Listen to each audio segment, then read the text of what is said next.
हम्म। नमस्कार मित्रों, 2024 का आगाज हो चुका है। अब मार्च के महीने में आचार संहिता लग जाएगी। अब 2024 में क्या रणनीति होगी भारतीय जनता पार्टी की, मैं बात करूंगा। भारतीय जनता पार्टी की बीट लगातार कवर कर रहे हैं पॉलिटिकल एडवाइजर, राजनीतिक जो विशेषज्ञ हैं, शरद मिश्रा जी। बहुत बहुत स्वागत है आपका। जी, थैंक यू, नमस्कार।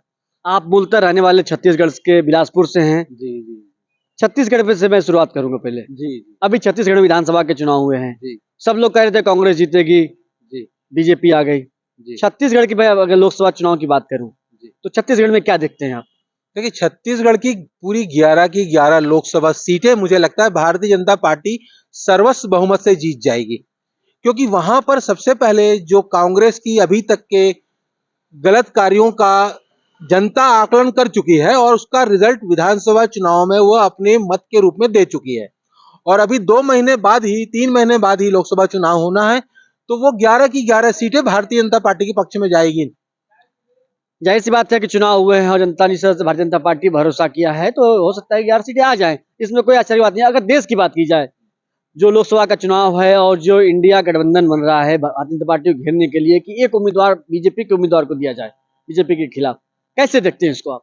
देखिए, मोदी जी के खिलाफ जो ये विपक्षी गठबंधन अभी अपनी नई रणनीति तैयार कर रहे हैं, इसमें मैं उन्हें किसी प्रकार का कोई मार्क्स और प्रतिशत नहीं दे सकता, क्योंकि अभी भी इस देश की जनता के सामने मोदी जी के लिए कोई विकल्प तैयार नहीं हो पाया है। तो मेरे हिसाब से 2024 के चुनाव में मोदी जी का ही डंका बजेगा। अच्छा भैया, ये जो राम मंदिर की 22 तारीख को प्राण प्रतिष्ठा है, उसको लेकर भी सियासत हो रही है। इस पर आप क्या कहेंगे? जो तेजस्वी यादव हैं, वो कर रहे हैं कि बीमार पड़ोगे तो क्या राम मंदिर जाओगे? तो उनको ये पता नहीं है कि क्या बीमार पड़ोगे, भूख लगे तो मस्जिद जाएंगे तो मिट जाएगी। ऐसी जो बयानबाजी कर रहे हैं, उस पर क्या कहेंगे आप? देखिए, ये खिसियानी बिल्ली खंबा नोचे, क्योंकि विपक्ष के पास कोई मुद्दा बचा नहीं है। विपक्ष आज भी अपने विकल्प के लिए हाथ पैर मार रहा है, लेकिन आपस में इनके ईगो क्लैश की वजह से ये एक नए रूप में और एक नए चेहरे के साथ नहीं आ पा रहे हैं। और रहा राम का सवाल, तो राम तो सदियों से इसमें इस देश में सनातनी हिंदुस्तान देश में जन जन के नायक हैं, और मोदी जी ने अपनी तपस्या से, परिश्रम से भारतीय जनता पार्टी ने आज उनको जन नायक के रूप में स्थापित कर दिया है। तो इस राजा रामचंद्र, जैसे राम कहते हैं तो राज्य शब्द अपने आप आ जाता है, और राजा कहते हैं तो रामचंद्र शब्द अपने आप आ जाता है।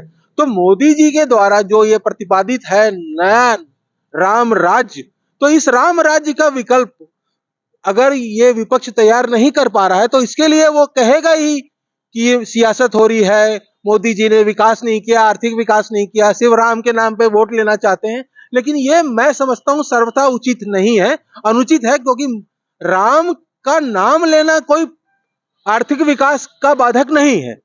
और मोदी जी और भारतीय जनता पार्टी की सरकार ने यही किया है, राम को जन जन नायक के रूप में स्थापित किया है।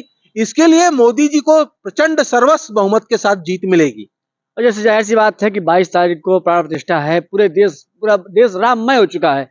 आप भी छत्तीसगढ़ से आते हैं, छत्तीसगढ़ और पूरे देश की बात कीजिए तो आपको क्या सुनाई दे रहा है? देखिए, छत्तीसगढ़ में तो पूरी जनता ही अभी से ही राम के रूप में आने लगी है और राम का भजन करने लगी, दिन रात वो राम भजन कर रही है। अभी वहां 3,000 टन चावल छत्तीसगढ़ राइस एसोसिएशन ने अयोध्या में भेजा है, वहां प्रसाद के लिए भेजा है। तो वहां छत्तीसगढ़ में तो जनता राममय है। वहां की 11 की 11 लोकसभा सीटें भारतीय जनता पार्टी के पक्ष में जाएंगी। अब जाहिर सी बात है कि नीतीश कुमार की बात की जाए तो नीतीश कुमार किस पाले बैठेंगे? पलटू चाचा उनको भी कहते हैं, तो पलटू चाचा कहाँ जाएंगे, क्या लगता है आपको? देखिए, नीतीश कुमार जी का तो मुझे अब ये लगता है कि वो भारतीय जनता पार्टी के इशारे का इंतजार कर रहे हैं, लेकिन भारतीय जनता पार्टी पूरी तरीके से समझ चुकी है नीतीश कुमार को, इसलिए भारतीय जनता पार्टी नीतीश कुमार को किसी प्रकार का कोई भी नया चुग्गा नहीं देगी। तो नीतीश कुमार लालू प्रसाद यादव की संगत में इस 2024 के लोकसभा चुनाव में अपना पूरी तरीके से मटिया मेट कर लेंगे। इस बार क्या लगता है 2024 में क्या रिजल्ट होने वाला है? कितने सीटें बीजेपी और एनडीए गठबंधन को आएगा? देखिए, जहां तक मेरा आकलन है, जो मेरा आकलन है और जहां जहां मैं घूमा हूं, देखा हूं, लोगों से बात किया हूं, समझा हूं, तो मुझे लगता है कि बीजेपी भारतीय जनता पार्टी को 350 प्लस सीटें मिलना तय है। और बीजेपी करिए 400 पार, इस पर क्या कहेंगे आप? नहीं, मैं अभी 400 पार अभी मैं नहीं कह पा रहा हूं, क्योंकि मेरा आकलन अभी 350 प्लस पर है। लेकिन 1-2 महीने के आधार पे और 22 जनवरी के बाद की स्थिति के आधार पे 400 भी अगर हो जाएगा तो इसमें कोई संकोच नहीं है। तो ये थे हमारे साथ वरिष्ठ पत्रकार, राजनीतिक विशेषज्ञ शरद मिश्रा जी, जिन्होंने अपने अनुभव को साझा किया। छत्तीसगढ़ के रहने वाले हैं, उनका कहना है कि छत्तीसगढ़ में की जो 11 सीटें हैं वो तो आएंगी ही, और 400 अगर आ जाती है तो इनको कोई आश्चर्य की बात नहीं है। मित्रों, हमारा वीडियो आपको कैसा लगा?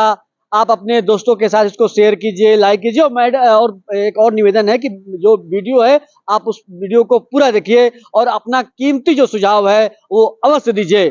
अपने दोस्त सौरभ तिवारी को दीजिए इजाजत। जय हिंद।